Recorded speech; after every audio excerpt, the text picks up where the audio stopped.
नमस्कार, news click के daily roundup में आपका स्वागत है। आइए नज़र डालते हैं एक बार हेडलाइंस पर। यूपी में दलित युवक की पुलिस हिरासत में पीट कर हत्या। टोक्यो ओलंपिक में भारतीय महिला हॉकी टीम ने रचा इतिहास, ऑस्ट्रेलिया को 1-0 से हराकर सेमीफाइनल में। दिल्ली मास्टर प्लान 2041 में क्या है खास। झारखंड, ग्रामीणों को टीकाकरण के लिए मनाने के लिए जागरूकता अभियान तेज करने की ज़रूरत। कोरोना अपडेट में देश में 24 घंटों में 40,134 नए मामले, 422 मरीजों की मौत।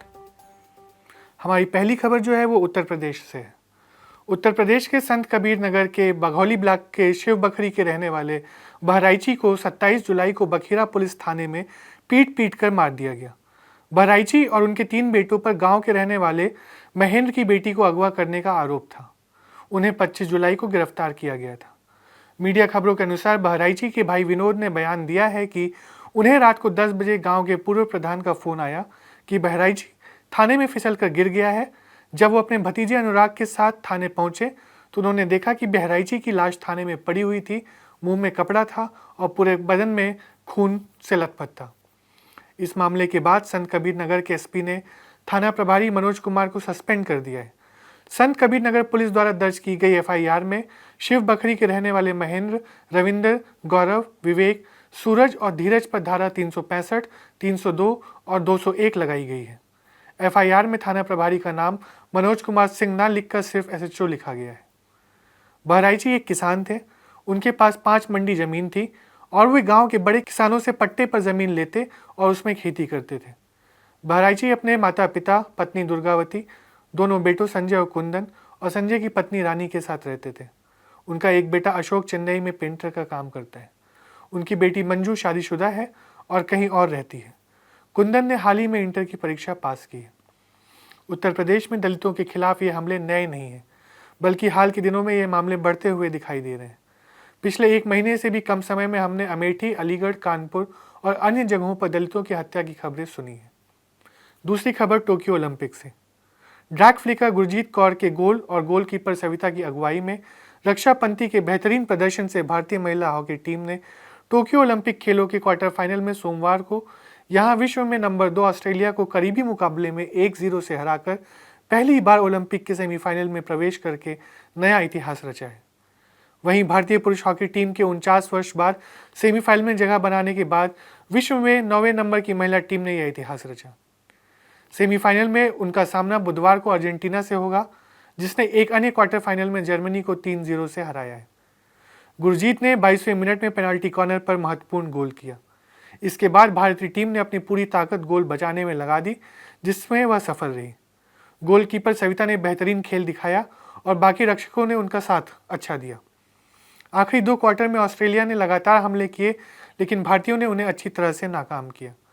भारतीय टीम आत्मविश्वास से भरी हुई है और खुद को साबित करने के लिए प्रतिबद्ध दिख रही है। उसने साहसिक प्रदर्शन किया है और ऑस्ट्रेलिया पर करीबी जीत दर्ज की है। गुरजीत ने मैच के बाद कहा कि हम बहुत खुश हैं, यह हमारी कड़ी मेहनत का परिणाम है। हमने 1980 में ओलंपिक के लिए क्वालिफाई किया था, लेकिन इस बार हम सेमीफाइनल में पहुंचे हैं। यह हमारे लिए गौरवशाली क्षण है।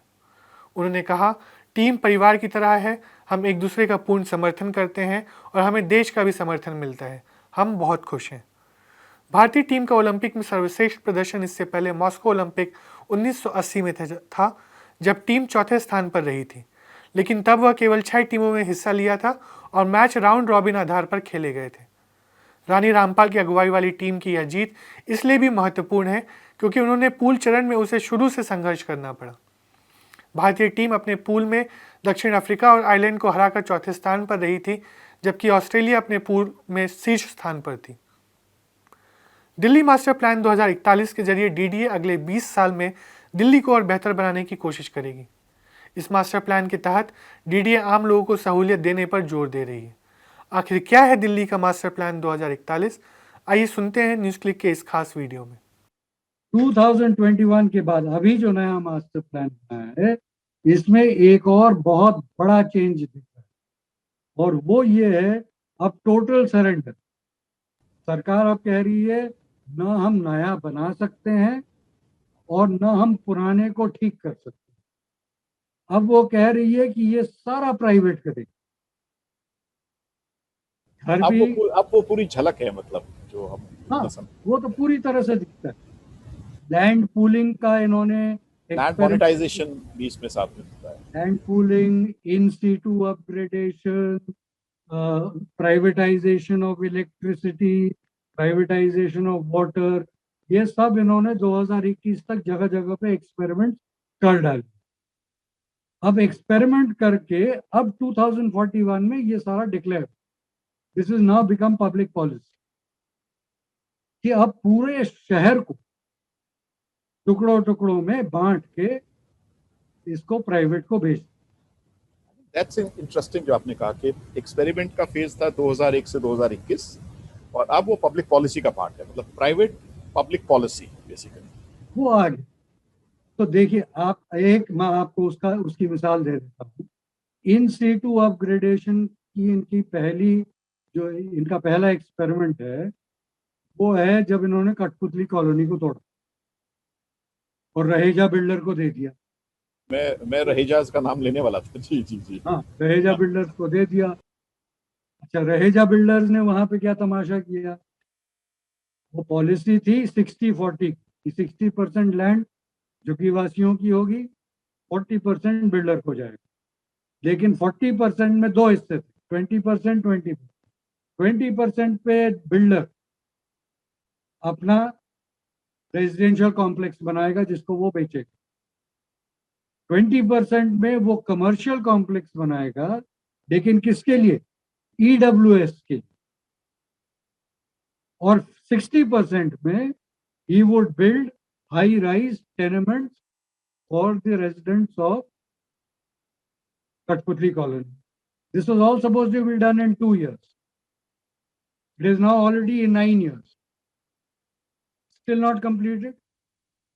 And what the builder has done is captured the 20% commercial for EWS and made it 20% commercial for sale. तो ये पीपीपी मॉडल है। अब इसको सक्सेस क्यों मानते हैं?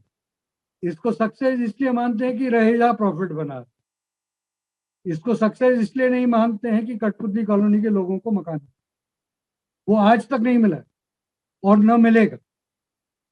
पहले था कि फ्री में देंगे, अब देखिए नॉर्म कैसे डाइल्यूट करते हैं। पहली रीसेटलमेंट में 80 गज का प्लॉट दिया था, उसके बाद घट गया, 40 गज हो गया, उसके बाद 25 स्क्वायर मीटर्स, उसके बाद 18.5, उसके बाद 12.5, यानी कि परिवार वही है, लेकिन जमीन छोटी होती जा रही।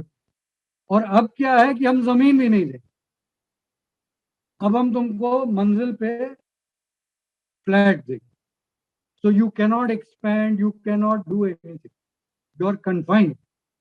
जैसे कि मुर्गी का, पहले मुर्गी को बाहर चरने देते थे, चर के आओ अंडा दो।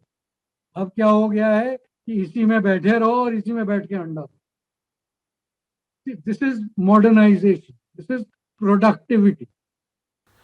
कोविड-19 वैक्सीन के बारे में जागरूकता की कमी की वजह से झारखंड का आदिवासी समाज इसको लेकर हाशिए पर रह रहा है। जागरूकता अभियानों में भाषा की बाधा को लेकर कुछ किया नहीं जा रहा और खास तौर से रेड कॉरिडोर में डिजिटल डिवाइड और जागरूकता की कमी से तकलीफ और बढ़ रही है। इसलिए बहुत ज़रूरी है कि मीडिया और प्रशासन इस मुद्दे पर ध्यान दे ताकि आदिवासी समाज के लोगों का टीकाकरण किया जा सके। हम सभी जानते हैं कि महामारी की दूसरी लहर के दौरान इन ग्रामीण इलाकों पर ना ध्यान देने की वजह से मामले तेज़ी से बढ़े थे। अगर सिर्फ झारखंड की बात करें तो हमें ये उतना ख़राब नहीं लगता, यानी झारखंड में टेस्टिंग रेट 33% पर है। पर जब हम इसे खास आदिवासी इलाकों से जोड़कर देखें तो हम ये जानेंगे कि ऐसे ही एक इलाके टोरपा ब्लॉक में 30 जुलाई 2021 तक सिर्फ 246 टेस्ट किए गए थे, जबकि यहाँ की आबादी 93,000 है, यानी टेस्टिंग रेट सिर्फ 0.26%। न्यूज़ क्लिक के लिए फ्रीलांस पत्रकार ऋषिराज आनंद अपनी रिपोर्ट में बताते हैं कि आदिवासी इलाकों में टीकाकरण को लेकर कई भ्रांतियां हैं, जिन्हें दूर करने के लिए पर्याप्त प्रयास नहीं किए जा रहे।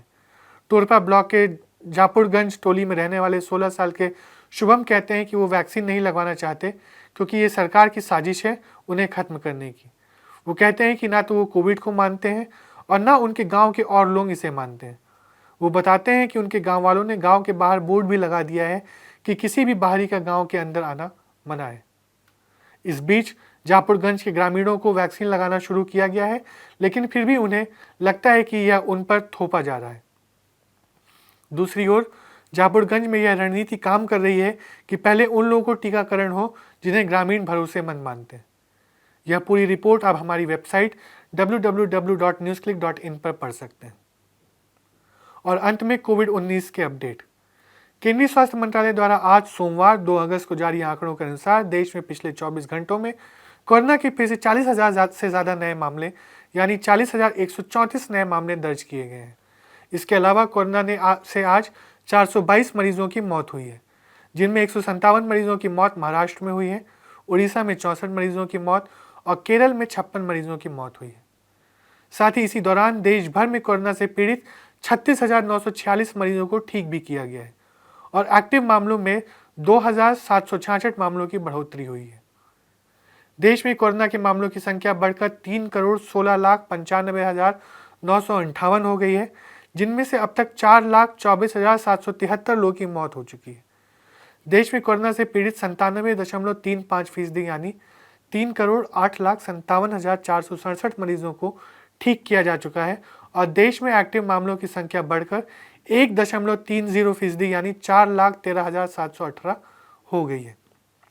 स्वास्थ्य मंत्रालय की ताज़ा जानकारी के अनुसार देश में कोरोना वैक्सीन के 47,22,23,639 डोजेस दी जा चुकी हैं, जिनमें से 7,06,598 वैक्सीन की डोज पिछले 24 घंटों में ही दी गई है। न्यूज़ क्लिक के डेली राउंडअप में आज के लिए बस इतना ही। इन सभी खबरों को और विस्तार में जानने के लिए आप जा सकते हैं न्यूज़ क्लिक की वेबसाइट www.newsclick.in पर। साथ ही हमारी हिंदी वेबसाइट पर जाइए hindi.newsclick.in पर और हमें सब्सक्राइब कीजिए फेसबुक पर, ट्विटर पर, इंस्टाग्राम पर और फॉलो कीजिए यूट्यूब पर। देखते रहिए न्यूज़ क्लिक। धन्यवाद।